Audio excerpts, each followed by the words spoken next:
Okay bro, welcome to my YouTube channel. ఈరోజు ఏంటంటే యాక్చువల్గా మనం విండోస్లో ఇక్కడ సెర్చ్ బార్ ఉంది కదా, ఈ సెర్చ్ బార్ దగ్గర ట్యాప్ చేసినప్పుడు మనకి ఇలా రీసెంట్స్ కానీ ఏమన్నా సెర్చ్ చేసుకోవడానికి ఏంటంటే రికమెండెడ్ యాప్స్ కానీ చూపిస్తాడు. నార్మల్గా రీసెంట్గా విండోస్లో ఇచ్చిన అప్డేట్లో ఏంటంటే ఇప్పుడు మనం ఇలా సెర్చ్ బార్ మీద క్లిక్ చేసినా, అంటే అప్డేట్ చేసిన తర్వాత రీసెంట్ అప్డేట్ అంటే లాస్ట్ మంత్, ఈ మంత్ వచ్చి సెప్టెంబర్ కదా, దాని ముందు మంత్లో ఒక అప్డేట్ ఇచ్చాడు. ఆ అప్డేట్లో ఏంటంటే అందరికీ అవుతుందో లేదో తెలీదు, కానీ కొంతమందికి ఏంటంటే అలాగే వస్తుందన్నమాట. ఏంటంటే ఇప్పుడు మనం సెర్చ్ బార్ దగ్గర క్లిక్ చేస్తే ఇప్పుడు మనకి ఇక్కడ సజెషన్స్ ఎలా వచ్చినాయి, వాట్సాప్, ఓబిఎస్ అని వచ్చినాయి కదా. సో అలా కాకుండా ఏంటంటే మొత్తం వైట్, మొత్తం ఏంటంటే ఫుల్ బ్లాంక్గా కనిపిస్తుంది.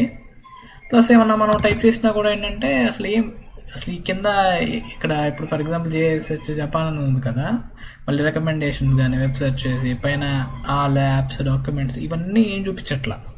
ఎలా వస్తుందంటే యాక్చువల్గా ఏంటంటే నాకు కూడా అలాగే వచ్చింది. ఇదిగో ఈ ఫోటోలో ఎలా అయితే కనబడుతుందో అలా వస్తుందన్నమాట. సో ఇలా రాకుండా ఒకవేళ ఏంటంటే ఏంటంటే మనం దాన్ని తీసేయాలంటే ఏం లేదు. ఫర్ ఎగ్జాంపుల్ ఫస్ట్ ఏం చేయాలంటే మనం సెట్టింగ్స్ ఉంటాయి కదా, సెట్టింగ్స్లోకి వెళ్ళిపోయి ఇది అప్డేట్లో వచ్చింది కాబట్టి ఇది ఒక వే. కాకపోతే నేను తర్వాత మీకు వేరే వీడియోలో ఏంటంటే కమాండ్ ప్రాంప్ట్స్ ఉంటాయి, అవి నేను చెప్తాను. ఒకవేళ అప్డేట్లో రాకుండా ఏమైనా బగ్ కానీ మనం అప్పుడప్పుడు ఏంటంటే క్రాక్డ్ సాఫ్ట్వేర్స్ యూస్ చేస్తున్నా కూడా ఏంటంటే కొన్ని మాల్వేర్స్ వచ్చేస్తాయి, దానివల్ల కూడా అలా అయింది. బట్ ఏంటంటే నేను నా ల్యాప్టాప్లో వచ్చిన దాంట్లో ఏంటంటే ఇది రీజను. మీకు వేరే రీజన్ అయితే నేను నెక్స్ట్ వీడియోలో చెప్తాను, ఏ కమాండ్స్ రన్ చేసి దాన్ని ఎలా స్కాన్ చేసి తీసేయాలో. ప్రజెంట్ అయితే చూద్దాం. సో ఫస్ట్ ఏంటంటే మనం నార్మల్గా సెర్చ్ బార్ పనిచేయట్లేదు కదా. సో ఏంటంటే మనం దీని మీద క్లిక్ చేస్తే ఏంటంటే సెట్టింగ్స్ ఆప్షన్ వస్తుంది. ఆటోమేటిక్గా ఇలా ఓపెన్ అయిన తర్వాత సెట్టింగ్స్ అనేది చూపిస్తాడు, ఇలాగే చూపిస్తాడు. బట్ ఏంటంటే మనం టైప్ చేస్తే డిసపియర్ అయిపోతాయి అన్నీ. సో ఏంటంటే సెట్టింగ్స్లో వెళ్ళిన తర్వాత ఓకే, ఇక్కడ ఏంటంటే పైన సెర్చ్ బార్ ఉంది కదా, సెర్చ్ బార్లో మనం విండోస్ అని టైప్ చేస్తే కింద ఆటోమేటిక్గా ఏంటంటే విండోస్ అప్డేట్ సెట్టింగ్స్ అని వస్తుంది. దాని మీద క్లిక్ చేసి ఇక్కడ మనకి అప్డేట్ హిస్టరీ ఉంది కదా, పాజ్ అప్డేట్స్ కింద నార్మల్గా ఇలా చూపించిద్ది అనమాట.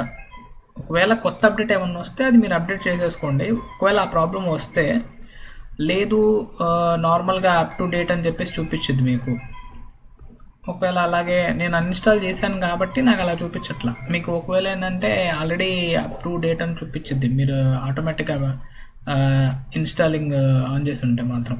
సో ఏంటంటే అప్డేట్ హిస్టరీ దగ్గరికి వస్తే మనం ఇక్కడ మొత్తం చూపించిద్ది అనమాట, ఏమేమి వర్షన్స్ మనం అప్గ్రేడ్ చేసాము మొత్తం. సో కింద ఏంటంటే అన్ఇన్స్టాల్ అప్డేట్స్ అని చెప్పేసి చిన్న ఆప్షన్ ఉంటుంది. దీని మీద క్లిక్ చేస్తే మనకి ఏ డేట్లో ఏ వర్షన్ మొత్తం డీటెయిల్స్ అన్నీ వస్తాయి. ఇదిగోండి ఇక్కడ ఫర్ ఎగ్జాంపుల్ దేంట్లో చేసామని కూడా ఇస్తాడు. Microsoft Windows, Microsoft corporation, install on, ఈ ఫలానా డేట్స్ ఉన్నాయి కదా. దాంట్లో మనం లాస్ట్ డేట్ అంటే లాస్ట్ మంత్ కానీ అంతకుముందు లాస్ట్ అప్డేట్ అంటే ఇంతవరకు మనం చేసిన దాంట్లో ఇక్కడ లాస్ట్ ఉంది కదా, ఈ లాస్ట్ అప్డేట్ని మీరు అన్ఇన్స్టాల్ మీద క్లిక్ చేస్తే అది కొంచెం లోడ్ అయ్యింది. గేమ్ లోడ్ అయినట్టు లోడ్ అయ్యి తర్వాత ఏంటంటే రీస్టార్ట్ అడిగిద్ది.